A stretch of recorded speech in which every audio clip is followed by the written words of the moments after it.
పరలోకమందున్న మా తండ్రి, నీ నామం పరిశుద్ధపరచబడిన గాక, నీ రాజ్యం వచ్చును గాక, నీ చిత్తం పరలోకమందు నెరవేరినట్లు భూమి యందును నెరవేరును గాక అని ఆ ప్రార్థన ప్రభు మనకు నేర్పించాడు. చాలామంది అది తెలియక కూడికల ముగింపులో ఆ ప్రార్థన ప్రార్థించి ఆశీర్వాదం ఇచ్చి సెలవు తీసుకుంటారు. అంటే పరలోకపు ప్రార్థన అంతవరకే. కానీ ఈ ప్రార్థన ప్రభు నేర్పించిన దానిలో చాలా లోతైన మర్మాలు ఉన్నాయి. పరలోకమందు మనకు ఒక తండ్రి ఉన్నాడు. అయితే ఈ లోకంలో ఉన్న సమస్త మానవాళిని ఆయనే సృష్టించాడు. అందరూ ఆయనను తండ్రి అని పిలవచ్చా? పిలవలేము. ఎందుకు తెలుసా? ఆయన లోకంలో ఉన్న వారికి అందరికీ తండ్రి కాడు. ఎవరికి తండ్రి? అది ఈరోజు నేను మీతో మాట్లాడబోచున్నాను. లోకంలో ఉన్న సమస్త మానవాళికి ఆయన సృష్టికర్త, అందరినీ సృష్టించినవాడు. అయితే ఎవరికి ఆయన తండ్రి అనేటువంటిది మనం ఈరోజు ధ్యానం చేయబోచున్నాం. మత్తయి సువార్త 7వ అధ్యాయం 21వ వచనంలో ఒక మాట ఇలా ఉంది: నన్ను ప్రభువా ప్రభువా అని పిలుచు ప్రతి వాడును పరలోక రాజ్యంలో ప్రవేశింపడు గాని పరలోకమందున్న నా తండ్రి చిత్త ప్రకారము చేయువాడే ప్రవేశించును.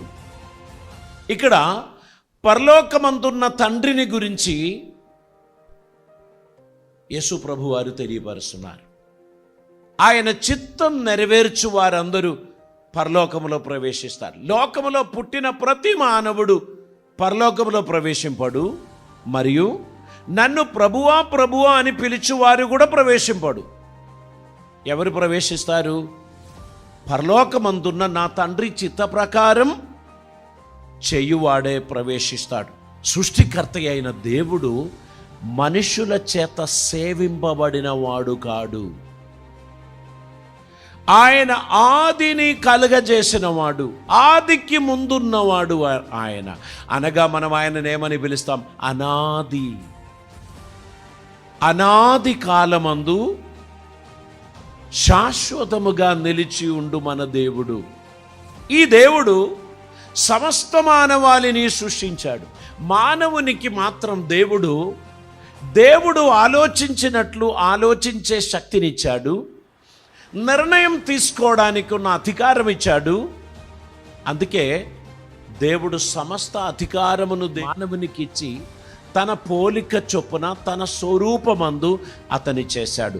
మానవుని స్వరూపం, దేవుని స్వరూపం అని చెప్తే ఈ 6 అడుగుల శరీరం అని మీరు అనుకోవద్దు.